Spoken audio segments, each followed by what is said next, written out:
Mukavaa huomenta kaikille. Tammikuun 18. päivä vuosi 24. Mukava keli -5, mutta Afrikka tuntuu jotenkin aika kaukaiselta, kun tätä ympäristöä katsoo. Mutta eipä mitään, auto lumen alta kaivattuun lähden toimistolle, Vantaalle, Bike-tiimin ja Petri Pan Biken tiloihin. Siellä tavataan Afrikan porukan kanssa infopläjäyksen muodossa. Suuria seikkailujen kanssa olen aiemminkin huomannut, että mitä hullumpi idea, sen nopeammin saa sopivan hullua porukka mukaan. Ja tämä reissu täyttyy hetkessä. Aivan loistava lössi saatiin kasattu reippaasti ennen reissu, joten oli aika tutustua ja katsoa, kenen kanssa sitä ollaan oikein lähdössä seikkailemaan Afrikkaa. Aika usein kysytään minne, kuinka pitkäksi, kuinka monta kilometriä, mutta tärkein kysymys on useimmiten kenen kanssa. Ryhmähän tämän reissun tekee loppujen lopuksi. 2. helmikuuta MP-messut 24. Ollaan täällä Royal Enfieldin osastolla ihastelemassa uutta Himalayan ja Royal Enfieldin 4-puolikasta. Ja sen verran Jukka ihastui, että päätti saman tien sitten lyödä kaupat kiinni. 4-puolikas Royal Enfield Himalayan, niin päästään keväällä, ainakin Jukka pääsee, katsotaan päästäänkö mekin testaamaan käytännössä. Tästä se lähtee vuoden päästä Afrikkaan. 22. toukokuuta vuosi 24 ollaan täällä Suomen moottoripyörämuseolla. Just saatiin Euroopan ensimmäinen Royal Enfield Himalayan. Ja Markus oli tässä luovuttamassa. Joo, terve vaan Markus Rikumotorilta. Tää on ensimmäinen Himalayan, mikä tuli meille tammi-helmikuun vaihteessa ja se nyt lähtee uudelle omistajalle. Ei muuta kuin hyvää Afrikan reissua. Ja polvet hyvin pienessä koukussa. Jos hapottaa, teillä on polvet liian koukussa.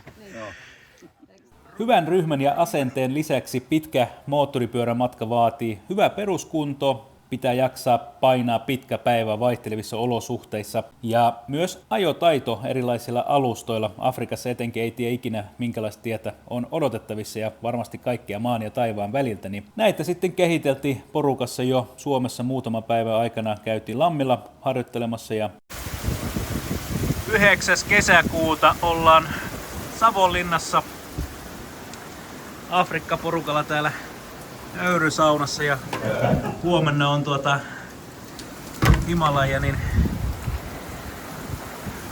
huoltopäivä. Opetellaan miten sitä matkan varrella huoletaan. Sateinen keli, mutta huomenna pitäisi olla jo ohi. Ei mitään. Eduttaa ennen kuin lähtee reissuun. Tappi rasvattu nyt sisään.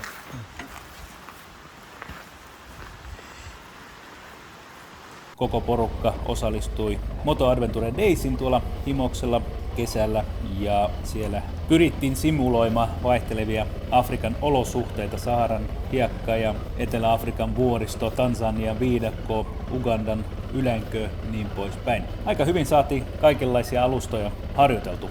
Myös erittäin kuumia olosuhteita päästiin kokemaan Himoksen saunamajurin rakkaudella lämmitetyssä savusaunassa. Ja samassa tapahtumassa päästiin testaamaan tositilanteessa Jämsän Himoksen ympäristössä Jukan talvella ostettu Himalayan. Näin lyhyen testin jälkeen on vaikea kirjoittaa mitään laajempaa arvostelua, mutta erittäin pätevä yllätys oli, miten laadukkaasti pyörä on tehty, miten hyvin se käyttäytyy tositilanteessa, mutta ehkä laajemman arvion kanssa palan asia sitten, kun matka on edennyt siellä Afrikassa vähän eteenpäin. 9 kappaletta upouusia Royal Enfield Himalayania tilattiin Intiasta helmikuussa 24. Mutta vasta 8 kuukautta myöhemmin ne saapuivat Intian valtameren yli kontissa Sri Lankan ja Mombasan kautta Zanzibarin saarelle. Seuraava askel oli sitten pyörien rekisteröinti meidän nimin ja ulkomaalaisena se on aina monimutkainen, byrokraattinen pitkä prosessi, joka saatiin kun saatiin hoidettu just muutama viikko ennen matkan alkua. Aika paljon avainasemassa oli Eerikki, meidän ystävä ja yhteistyökumppani Royal Enfieldin maahantuoja Tansaniassa. Sille pitää muistaa tuoda muuten jallopullo ainakin lahjaksi. Se on tykästynyt siihen, kun kävi Suomessa vierailemassa.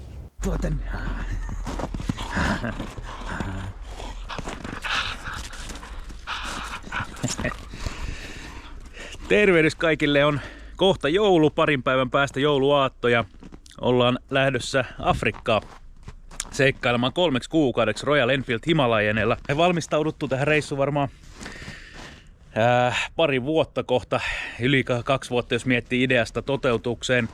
Porukka on ollut kasassa vähän yli vuoden, ollaan tavattu monta kertaa. Palavereita käyty, viisumi, paperit, asiat, pakkaukset, mitä ottaa mukaan, reitit ja kaikki tämmöistä ollaan katsottu moneen otteeseen ja käyty harjoittelemassa esimerkiksi Lammilla. Meillä oli koulutuspäivä ja Mädissä ollaan ajeltu muutama päivä yhdessä ja saunottu ahkerasti. Ollaan järjestetty semmonen Royal Enfield huoltopaja. Kiitos Matt Guyver tai Matti Guyver. Ja ollaan pidetty yhtä hemmetin hieno porukka. Kaikilla on huumori ja asenne kohilla, niin tästä tulee aivan mieletön reissu. Niin kuin näette, pakkaaminen on vielä vähän kesken, tavarat ihan levällä. Täällä mietitään, mitä 3 kuukaudeksi Afrikkaa tarvii, kun moottoripyöräreissulle lähtee. Pitää olla melko omavarainen, ei sillä varaosia välttämättä saatavilla, työkaluja, eikä mitään muutakaan aina käden ulottuvilla, miten ollaan totuttu ehkä jonkun verran täällä Euroopassa, niin tässä sitä pohditaan, mitä mukaan ottaa mahdollisimman paljon, mutta samalla mahdollisimman vähän kevyttä, monipuolista. Sitä, mitä tullaan tarvitsemaan todennäköisesti, ja sehän tässä pulma onkin. Ei ikinä tiedä tuurista kiinni, keleistä, monesta tekijästä, mitkä ei ole välttämättä edes meidän käsissä. Ei mitään, pakkaaminen sujuu jossain vaiheessa, näytän teille vähän meidän reitti.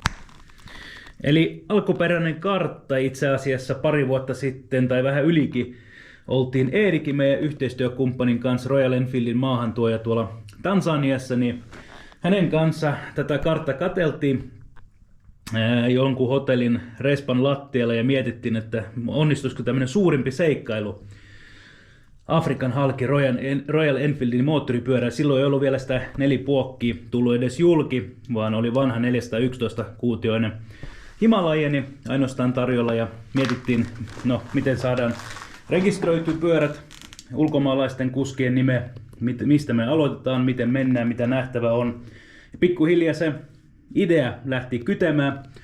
2 vuotta myöhemmin pyörät on ostettu Zanzibarin saarelle, missä Eerikillä on edustus. 9 Royal Enfield Himalajan ja 4 puokki. Ja upouudet rekisteröity meidän nimi. Muutaman päivän päästä lennetään Zanzibari Dohan kautta. Siellä pyörät sisään ajetaan, tehdään ensimmäinen huolto.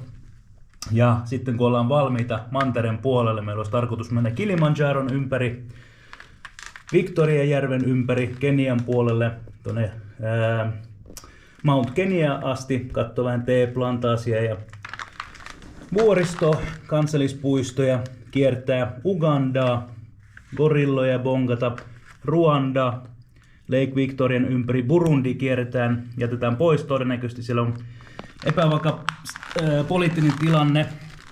Sitten takaisin Tansania ja Lake Tanganyika rantoja seuraten, yksi maailman pisimmistä järvistä itse asiassa, sitä pitkin Sambian puolelle. Kohti Victoria-putouksia, jotka on täällä Livingstonein lähellä 3 maan risteyskohdassa. Zimbabwe, Botswana, Zambia on tässä lähellä. Victorian putoukset, sitten Botswanan läpi, olisi tarkoitus vähän elefanttia väistellen päästä. Namibia, Windhoek, jossa meillä on todennäköisesti pyörien huolto tiedossa. Siellä on Eerikillä kanssa edustus Namibian puolella Royal Enfieldi. Toivottavasti saadaan varaosia, saadaan huolto ja päästään sinne asti ilman ongelmia. Sen jälkeen lähdetään kiertämään luurankorannikko, Skeleton Coasti, Atlantin valtameren rantoja, Namibia, maailman suurimpia dyynejä, Sossuwleit, Big Daddy nimeltä, jonka jälkeen alas Etelä-Afrikka, Cape Towni, sieltä Cape Agulas, Afrikan eteläisin kärki ja sitten rantoja, vuoristo, viiniä ja juustoja maistellen Lesotho, Swazimaa,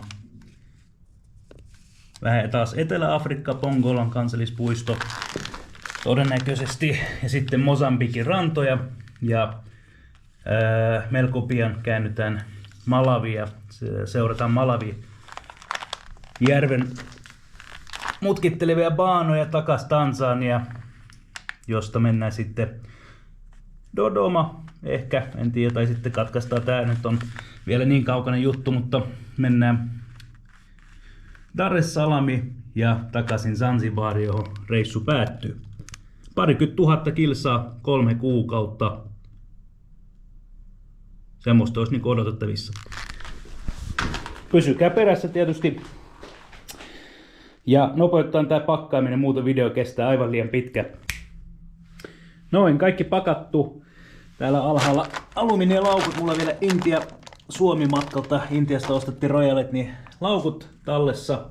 Käytän ne tähän reissuun. Ja siellä on työkaluja, vähän härpäkkeitä, muuta. 20 kiloa painaa yhteensä. Kassi, missä on ajovehkeet, vähän vaatteita ja muuta tarvikkeita. Kypärä tietysti siellä, buffahanskat ja vielä tulee reppu elektroniikkaa asiakirjoja varten, mutta yhteensä 3 kuukauden reissulle tuli noin kaiken kaikkiaan, siis suurin osa menee pyörän kiinni, niin noin 35 kiloa tavaraa.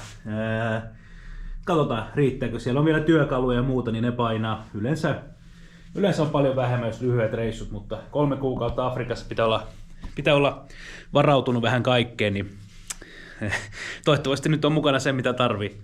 Ei muuta kuin pysykää perässä, hyvää joulua ja Afrikassa nähdään.